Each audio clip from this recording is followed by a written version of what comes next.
Assalamualaikum. How have you been? Welcome to your channel. আজকে আমরা শিখব কিভাবে আমরা কোনো একটা কিছু বন্ধ করার অর্থে আমরা বাংলা থেকে ইংলিশে ট্রান্সলেট করতে পারি। গত ক্লাসে আমরা শিখেছিলাম কিভাবে আমরা কোনো একটা কাজ স্টার্ট করার অর্থে আমরা ব্যবহার করতে পারি একটা সিম্পল ইংলিশ স্ট্রাকচার, যেরকম আমি বলেছিলাম start plus verb plus ING. Start working, কাজটা শুরু করো। তো তারই প্রেক্ষিতে আজকে আমরা শিখব কোনো একটা কাজ আমরা কিভাবে বন্ধ করতে পারি, সেহেতু আমরা কি স্ট্রাকচার বা কি সিম্পল একটা রুল ব্যবহার করে আমরা সেই বন্ধ করা বা কোনো একটা কাজ স্থগিত করতে, আমরা কোনো একটা কিছু করা থেকে বিরত রাখতে আমরা কিভাবে বাংলা থেকে ইংলিশে ট্রান্সলেট করব। সো চলো শুরু করা যাক।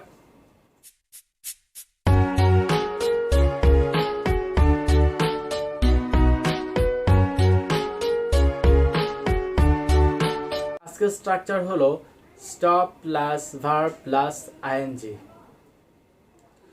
ধরে নাও তুমি রোদ্রের মধ্যে ক্রিকেট খেলতেছো, সেহেতু তোমার কোনো বড় ভাই তোমাকে উপদেশ দিয়ে বলতে পারে start playing in the sun, রোদ্রের মধ্যে খেলা বন্ধ করো। অথবা ধরো তোমার কোনো এক ছোট ভাই অথবা কি তোমার ফ্রেন্ড এই দুপুরের সময় প্রচণ্ড রোদ্রের তাপের মধ্যে সে ক্রিকেট খেলতেছে, সেহেতু তুমি তাকে উপদেশমূলক বলতে পারো স্টপ প্লেয়িং ক্রিকেট, ক্রিকেট খেলা বন্ধ করো। ধরে নাও বাচ্চারা সকালবেলা ঘুম থেকে উঠেই দৌড়াদৌড়ি শুরু করে দিয়েছে, সেহেতু তুমি তাদের সকলকে উদ্দেশ্য করে বলতে পারো stop running at the morning, সকালবেলায় দৌড়াদৌড়ি বন্ধ করো, এখন কি পড়ার সময়, এখন ঘুম থেকে উঠেই দৌড়াদৌড়ি খেলাধুলা এটা কি ঠিক নয়।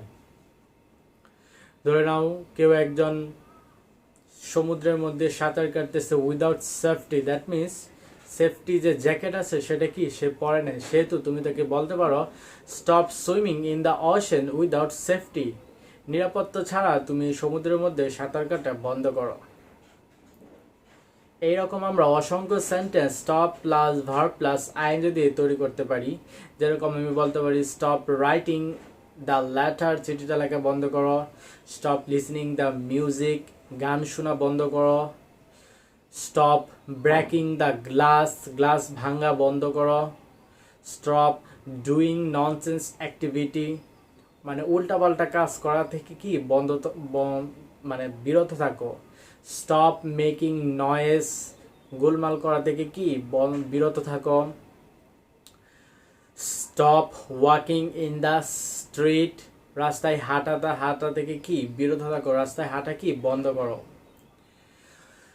এরকম আমি অসংখ্য সেন্টেন্স তৈরি করতে পারি। You can practise yourself in your mind and you can practise in your home and also you can practise with your partner.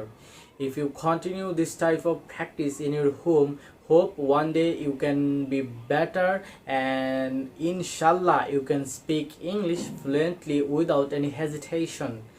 So this is for today. See you in my next video. Till then, Allah Hafiz.